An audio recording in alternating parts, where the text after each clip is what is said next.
This is a video about AirAsia X, a long-haul low-cost airline from Malaysia. As a sister company of AirAsia, Asia's largest budget airline, AirAsia X mainly operates long and medium-haul flights on its Airbus A330 only fleet. Whereas Southeast Asia boasts exceptional airlines such as Singapore Airlines, Malaysia Airlines and Thai Airways, not everybody is willing or able to pay the steep fares of full-service carriers. But don't worry, you won't have to stay at home. With its slogan, "Now everyone can fly extra long," AirAsia X offers popular overseas destinations and affordable fares at the same time. But is AirAsia X really worth it, or should you stick with the established full-service carriers? In this video, I made it my mission to find out. If this is not the first video you are watching on this channel, you probably know that I actually fly budget quite often. I'm aware that this is a super unpopular opinion, but I think budget airlines are actually a great way to travel. You only pay for what you actually need, and you can fly across the world for peanuts. Obviously, you can't expect a first-class experience when you pay less than you would for staying at the Ibis for 2 nights. But when I saw a deal from Delhi to Kuala Lumpur, a 6-hour flight by the way, for $120 USD per person, I just couldn't resist.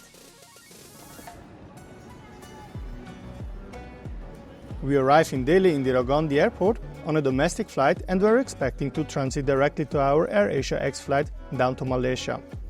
However, if I had actually prepared myself for this trip, I would have found out that domestic to international transfer is not possible in Delhi. So we had to leave the terminal building, and after that we struggled to go back into the airport because our flight only leaves in the evening. But after some convincing, we were let in. Since apparently AirAsia implemented a fee for checking in at the airport, we decided to check in online, which obviously is more convenient than at the counter. The check-in process is easy and straightforward. However, at the passport control we were rejected since they needed our ticket to be printed out. We therefore wait a couple of hours at the check-in area until check-in for our flight, the 7183 to Kuala Lumpur opens.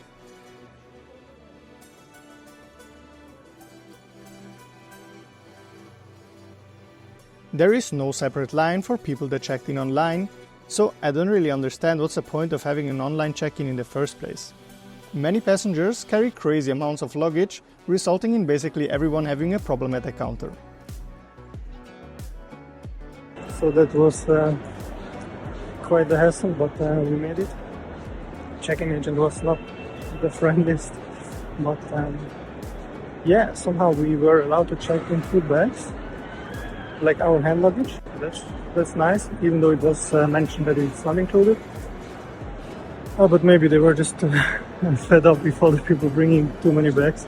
But we'll head through passport control and security now that we have the paper ticket, and I will see you on the other side.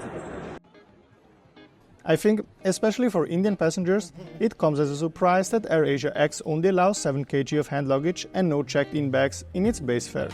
From what I have experienced, Indian low-cost carriers usually have a bigger baggage allowance than most full-service carriers around the world.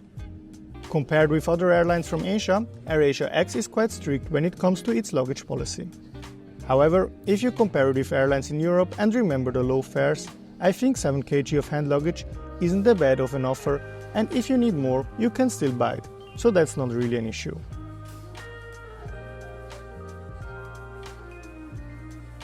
However, I do have an issue when airlines reschedule flights, cancel them at last minute and deny refunds. This actually seems to be a problem on AirAsia X and AirAsia in general, from what I have heard from other passengers. But on this flight at least, that was not the case. I did have my fair share of issues with AirAsia, including a Thai AirAsia cabin crew threatening legal actions against my trip report.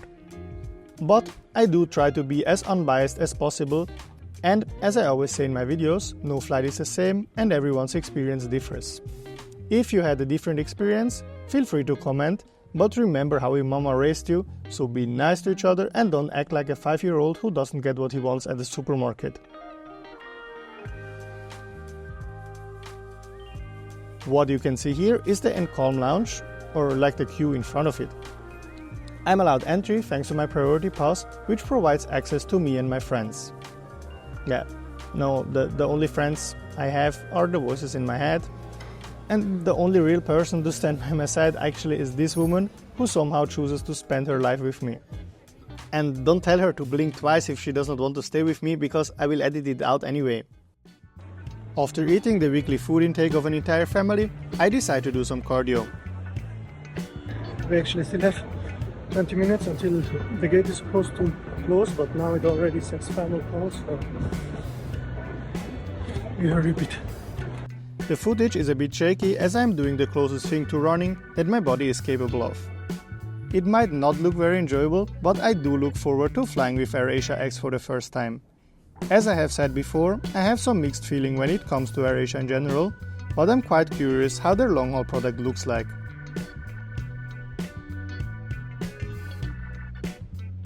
Boarding is rather slow, but I don't really want to blame the staff, since at least, unlike me, there are people with real jobs.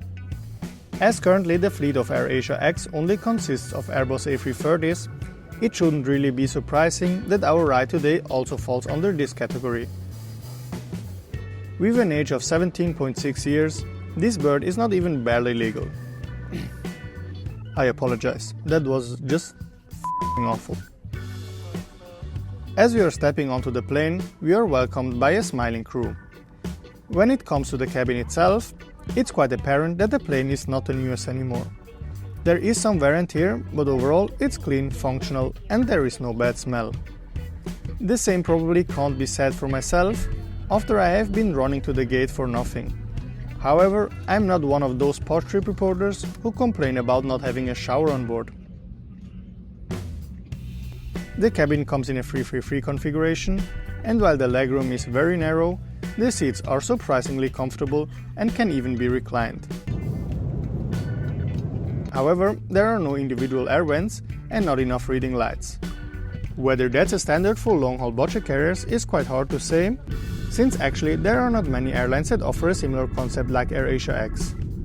Well, apart from Thai AirAsia X and Indonesia AirAsia X obviously. But combining low-cost travel and long-haul flights isn't as common as you might think. If you're interested in this topic, I highly recommend the video Why Long-Haul Low-Cost Airlines Always Go Bankrupt by one of my favorite channels called Wendover Productions.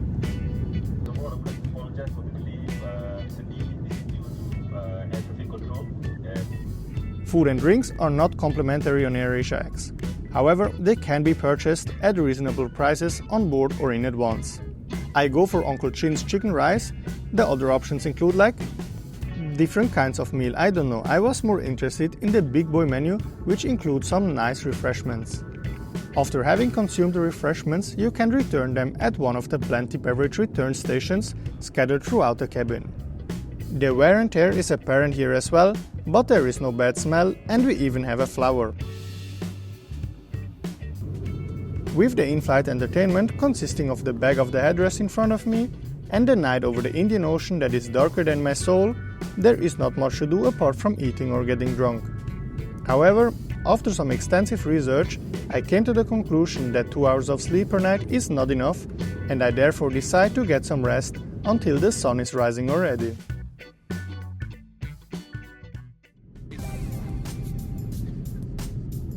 The time difference between New Delhi and Kuala Lumpur is an oddly specific 2 hours and 30 minutes, and therefore the mornings tend to start earlier here. So I guess you could say the sleep you're getting on this flight is extra short. No, that's not it. But by the way, did you notice that today everything new, fancy or exciting somehow has the letter X in it? Like SpaceX, Tesla Model X, Xbox, Xvideo.